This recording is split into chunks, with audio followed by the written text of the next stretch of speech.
जय जगन्नाथ मो चैनल को आपण मानक स्वागत। संपर्क रे जदि विश्वास थाए नीरवता भी मनर भावना को बुझाई दे थाए। हेले संपर्क रे जेबे संदेह थाए उचित कथा भी अनुचित लगी थाए। शांत रहउथुबा मनुष्य को केबे दुर्बल भाबिबा भूल करंतुनी, कारण तूफान आसिबा पूर्वरु प्रकृति भी शांत रही थाए। जीवन रे प्रकृति खुशी सेतेबेले मिली थाए जेतेबेले आमे अन्य पाई साहाज्यर हाथ बढ़ाई थाउ। एतिकी मने रखिबे काहाकू साहाज्य करिबा पाई गोटे हाथ बढ़ाइबाटा भगवानक आगरे दुई हाथ जोड़िबाटू अधिक मूल्यवान होई थाए। जीवन को निज हिसाब रे बंचिबा शिखंतु। जीवन को निज हिसाब रे बंचिबा शिखंतु।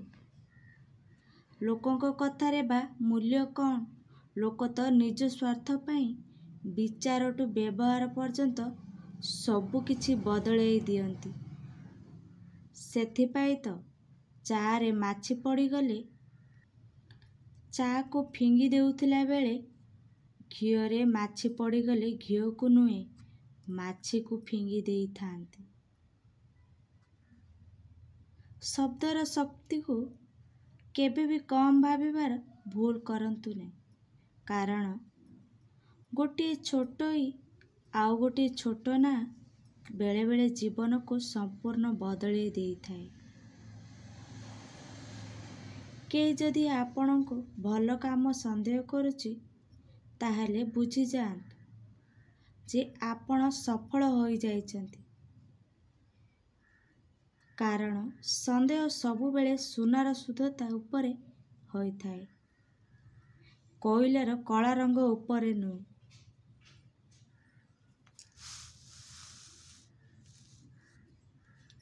जीवन रे सबु बेले भल काम करि चलंतु।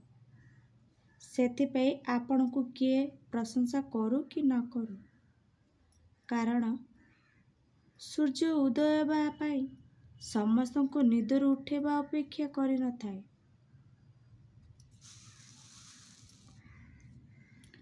गछरे डाल रे बसिथिबा चढ़ई डाल हलुथिले भी डरी न थाए, कारण से डालर भरोसा रे नुहे निज डेणार भरोसा रे बसी थाए। गछरे डाल रे बसिथिबा चढ़ई डाल हलुथिले भी डरी न थाए, कारण से डालर भरोसा रे नुहे निज डेणा भरोसा रे बसी थाए। एटा गोटे जीवनर शिक्षा जे जहा भी करंतु भरोसा निज उपरे रखंतु। जे जहा भी करंतु भरोसा निज उपरे रखंतु। जदि केही आपण को अणदेखा करुची मन दुख करंतुनी, बरं खुशी हुअन्तु, आपण मूल्यवान अटंती। कारण मनुष्य जे सबु जिनिस को अणदेखा करि थाए, जाहाकू किणिबार क्षमता ता पाखरे न थाए।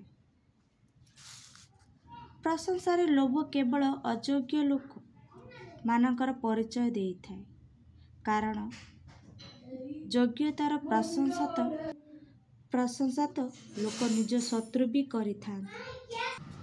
आज जे दुख भोगुची भविष्यत रे से निश्चय सुख भोगिबो, हेले आज जे अन्य को दुख देउची ता भविष्यत निश्चय दुखमय हेबो, कारण एइटा ही प्रकृतिर नियम।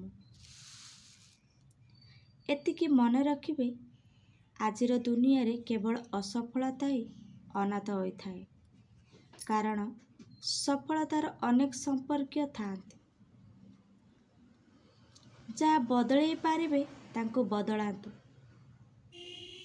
जहा बदलई न पारिबे ताको स्वीकार करंतु, जहा स्वीकार करि न पारिले ताठो दूरेई जांतु। ଜୀବନରେ ସବୁବେଳେ ଖୁସିରେ ରହିବେ। ଅନ୍ୟର କଥାରେ ନିଜକୁ ଦୁର୍ବଳ କରି ଦିଅନ୍ତୁନି। ଅନ୍ୟର କଥାରେ ନିଜ ମାନସିକତାକୁ ବିକଳାଙ୍ଗ କରିଦିଅନ୍ତୁନି। କାରଣ ଦୃଢ଼ ଇଚ୍ଛା ଶକ୍ତି ଥିଲେ ସବୁକିଛି ସମ୍ଭବ ହୋଇଥାଏ। ସୁନ୍ଦର ପୋଷାକ ମଣିଷର ଶରୀରକୁ ସୁନ୍ଦର କରିଥାଏ ସତ, ହେଲେ ଖରାପ ବ୍ୟବହାର, ନକାରାତ୍ମକ ଚିନ୍ତାଧାରା ଆଉ ସ୍ୱାର୍ଥପର ଭାବନା ମଣିଷର ଚରିତ୍ରକୁ ଅସୁନ୍ଦର କରିଦେଇଥାଏ। ନିଜ ଶବ୍ଦରେ ମଧୁରତା ରଖନ୍ତୁ, କଠୋରତା ନୁହେଁ। କାରଣ ଶବ୍ଦର ମଧୁରତା ଜୀବନକୁ ସୁନ୍ଦର କରିଥାଏ, ଆଉ ଶବ୍ଦର କଠୋରତା ଜୀବନରେ ମହାଭାରତ ଘଟେଇଥାଏ। ଜୀବନରେ ସମ୍ମାନ ପାଇବାକୁ ହେଲେ କେବଳ ଧନରେ ନୁହେଁ, ମନରେ ବି ଧନୀ ହୁଅନ୍ତୁ। କାରଣ ମନ୍ଦିର ଆଗରେ ସୁନାର କଳସ ଲାଗିଥିଲେ ବି ମନ୍ଦିରରେ ପାହାଚକୁ ହିଁ ଯାଇଥାଏ। ଭାବନାରେ ଭାସୁଥିବା ଲୋକ କେବଳ ସମ୍ପର୍କକୁ ସମ୍ଭାଳିଥାନ୍ତି। ବାସ୍ତବିକତାକୁ ବୁଝୁଥିବା ଲୋକ ସମ୍ପର୍କର ଫାଇଦା ନେଇଥାନ୍ତି। ଆଉ ଚତୁରତା ଲୋକ ଫାଇଦା ଦେଖିକି ସମ୍ପର୍କ ଯୋଡ଼ିଥାନ୍ତି। ଆଶା କରୁଛି ଆପଣମାନଙ୍କୁ ମୋ ଭିଡ଼ିଓଟି ଭଲ ଲାଗିଥିବ। ତେବେ ଲାଇକ୍ କରନ୍ତୁ। ଯେଉଁମାନେ ମୋ ଚ୍ୟାନେଲରେ ନୂଆ ଅଛନ୍ତି ସବସ୍କ୍ରାଇବର୍ କରନ୍ତୁ। ଜୟ ଜଗନ୍ନାଥ।